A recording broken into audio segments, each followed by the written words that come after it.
My name's Chris Summer and I'm a contemporary artist studying still life forms of nature in a hyper-realistic style. Currently I'm doing acrylic painting on canvas. So I'm about to start this morning's studio session, and I thought I'd do a little video about how I build up layers. The section that I'm going to be working on has a blurry out of focus section, which I use a lot in my work because it helps offer a contrast to the fine detail, which then helps the fine detail jump off the page. I've got my setup here, so I've got my easel with my canvas, and my canvas has the underpainting blocked in, so just the first layer of paints. It's been sketched out, and just a layer of paints just to cover up that white canvas. So I also have my easel here where I've got my two types of paint. I've got the paint that I'll be painting the subject with, and I've got the paint that I'll be painting the background with. They're both obviously grayscale, but they are slightly different warmth in tone. And then I've got my tablet here with my reference material and a good audio book, which is essential for me to to stay focused in the studio, to have something on that I can listen to while I'm producing. So this week I'm listening to an amazing book by Africa Brooke, and it's about perspective and about being true and honest with your communication in today's world. All right, so to get started, we're just going to use these two older brushes. They've got those nice soft frayed ends, which I love for soft blurry wet blends. I use old messed up brushes more than I use really clean fine brushes, to be honest, especially with a subject like the feather. And so what I'm doing here is I want to create a barrier between the work and the background, because the background is built up over quite a few layers. And so what I want to do is wet blend in to that background so that I know exactly where the edge of the subject is going to be. And I pretty much use this opportunity to do a bit more of the interior too. It's not just about the border, because what I'm doing is kind of figuring out the sort of the form, but also the tones. Like, I don't want to get too bright in this section. This is not the focus of the subject. The focus of the subject is below, and what I don't want to do is use too bright tones here and then have nowhere to go with making the bottom punchier, especially with the right hand side where that background's pretty light. I just want to know that I can be lighter than that background with the edges of the feather, but that doesn't force me to go too bright with the interior as obviously as you get into the middle of the feather. And so once this edge is done in this section, then we'll do a layer on the background and start to figure out how the background is going to interact with the feather. Like, each background I do doesn't have a specific form, like it's relative to the subject to basically help accentuate the focus point or subdue areas so that the focus point stands forwards. And so for this I use these two filbert brushes. I like the filbert brushes because they're nice and big, but then if you turn them to the side you can get a bit more accuracy without having to switch brushes.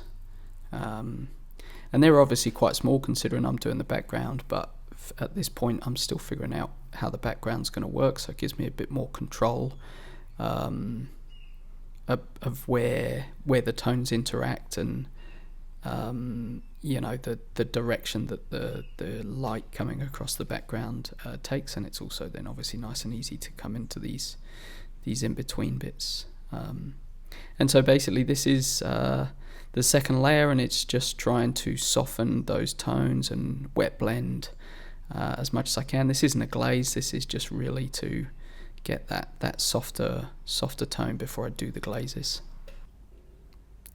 So now I've got both those tones to a good place, both the background and the subject. Now we can go ahead and do that sort of final wet blend of the edges. So I'm not focusing on any of the sharp parts here. I'm ignoring the sharp parts completely, because they don't need to blend with the background. They're going to be painted over the background. So because the background's built up in so many layers, as long as I can always paint over the background, then I'm in a good place. So those fine details I will do later, which you'll see later in the video.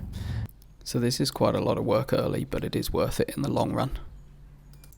So now that the work is protected with that border around it, we can go ahead and do the last layer of the background. So I'm only going to do this left hand side here up to that frond. As I'm leaning on the work, I'll almost definitely make the right hand side a little bit dirty, so I always work left to right and top to bottom with the background so that I don't mess up all these layers that I've done.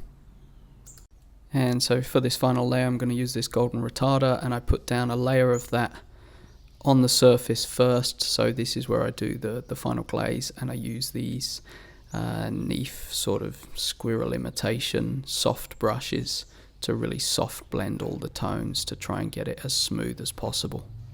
And so I make sure that I layer the tones. Most of the tone that I put down in this section here was the sort of the mid darker tone, and I'm putting the lighter tone over it just to create variance. Really, there's a real dynamic element to the background when it's created in layers of varying tones. It really sort of has this